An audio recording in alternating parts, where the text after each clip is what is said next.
Avant d'aller plus loin dans le chapitre sur les matrices, on va définir quelques matrices particulières qu'il faut bien connaître et bien savoir identifier. La première, c'est la matrice nulle. C'est la matrice de n'importe quel format NP pour laquelle tous les coefficients valent 0. C'est la matrice a priori la plus simple à laquelle on puisse penser, et c'est la matrice nulle. Il y a la matrice identité. Alors attention, la matrice identité est une matrice carrée. On la note I indice n qui correspond à sa taille. C'est une matrice carrée d'ordre n. Et ses coefficients vérifient AIJ vaut 1 si I égale J, et AIJ est égal 0 si I est différent de J. C'est-à-dire, c'est la matrice dont tous les coefficients diagonaux valent 1 et tous les autres valent 0. Alors à titre d'exemple, on a ici I2 et I3. Effectivement, tous les termes diagonaux valent bien 1, tous les autres valent 0, et je peux le généraliser, je peux écrire I20, pour prendre un moment, c'est une grosse matrice, mais je mets des 1 sur toute la diagonale et des 0 partout ailleurs. Donc voilà pour la matrice identité. On verra tout à l'heure qu'elle possède quelques propriétés, notamment en termes de produit de matrice.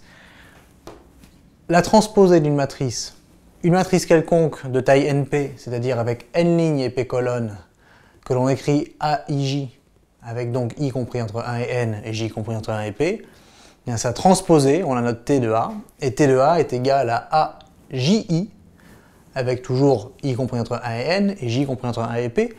Voilà. L'intervalle dans lequel varient I et J n'a pas changé, mais on a permuté I et J ici pour J et I. Ce qui signifie que quand j'ai une matrice A, quel que soit son format, je transforme A en sa transposée en mettant en ligne ce que sont les colonnes de A. C'est-à-dire que T de A, c'est, je prends les colonnes de A et je les écris en ligne, donc c'est 1, 6 et moins 2, 4. Voilà. Et ici, je fais la même chose.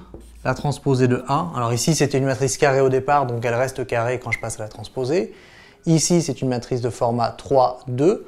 Donc ça va me demander de permuter les colonnes et les lignes, ce qui va me donner une matrice de taille 2, 3. Et j'écris les colonnes en ligne, c'est-à-dire 1, 0, 2 et moins 3, 8, 1. Donc voilà pour T de A. A noter que si je fais la transposée de la transposée, je retombe sur la matrice de départ, c'est normal, je repermute les colonnes et les lignes, ce qui me redonne la matrice de départ. Et pour finir, une matrice diagonale. Eh bien une matrice diagonale, de manière générale, d'abord c'est une matrice carrée, mais surtout c'est une matrice dont tous les coefficients diagonaux sont nuls ou non nuls, qu'importe. Enfin s'ils sont tous nuls c'est moins intéressant.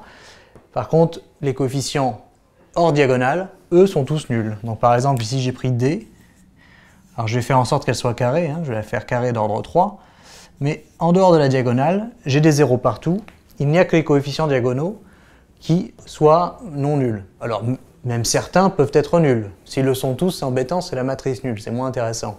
Mais par exemple ici, I3 ou I2 sont des matrices diagonales.